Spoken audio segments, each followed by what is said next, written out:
ஒரு சமயம் சுவாமி விவேகானந்தர் லண்டன் மாநகருக்கு சென்றிருந்தார்.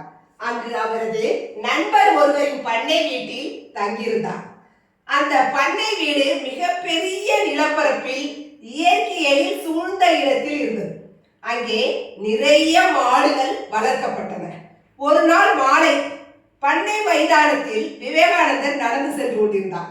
அவருடன் நண்பரும் நண்பரின் மனைவியும் நடந்து சென்று கொண்டிருந்தனர். அப்போது சற்றும் எதிர்பாராத விதமாக ஒரு மாடு ஒன்று அவர்களை நோக்கி சீறி பாய்ந்து கொண்டே வருகிறது. அதன் மூர்க்கத்தனமான ஓட்டத்தை பார்த்து பயந்து போய் நண்பரின் மனைவி அப்படியே மயங்கி விழுந்து விட்டார். நண்பர் மனைவியை தூக்க முயலும் போது அப்போது மாடு அவர்களை நெருங்கி விட்டது. நண்பருக்கு கையும் ஓடவில்லை, காலும் ஓடவில்லை. இன்னும் சில நொடிகள் இங்கேயே இருந்தால் நாம் மாட்டின் கொம்புகளுக்கு இரையாகி விடுவோம் என்பதை உணர்ந்த அந்த நண்பர் தன் உயிரை காப்பாற்றிக் கொள்வதற்காக பயந்து போய் வேறு திசையில் ஓடிக்கொண்டே இருக்கிறார்.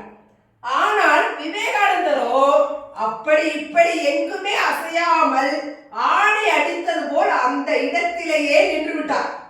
பாய்ந்து வந்த மாடு கீழே விழுந்து கிடந்த நண்பரின் மனைவியையும் விவேகானந்தரையும் விட்டுவிட்டு ஓடிக்கொண்டிருக்கிற நண்பரை துரத்துகிறது.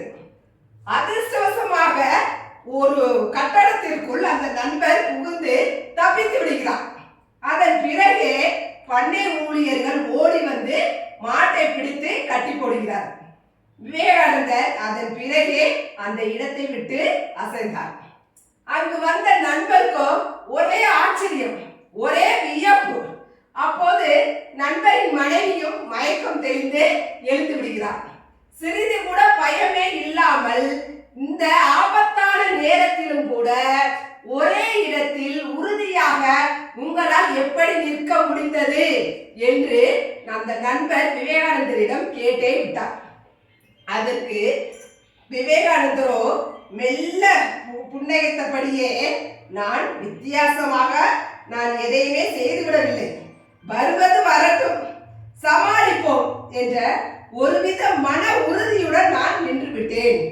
ஓடுபவரை கண்டால் துரத்தி செல்வது மிருகங்களுக்குரிய குணம். எந்த ஒரு மிருகமும் நாம் ஓடுவதை கண்டால் துரத்துவது அதனுடைய ஒரு குணம். ஆகையால் நான் ஓடவில்லை. அதனால்தான் மாடு என்னை விட்டுவிட்டு ஓடிக்கொண்டிருக்கும் உங்களை துரத்தியது என்றார். ஆக உயிருக்கு ஆபத்தான நேரத்தில் கூட அதை கண்டு பயந்து ஓடாமல் வருவது வரட்டும் என்ற மன உறுதி பெற்றிருந்த அந்த விவேகானந்தரை பார்த்து பெரிதும் வியப்படைந்தார், ஆச்சரியமடைந்தார் அந்த நண்பர்.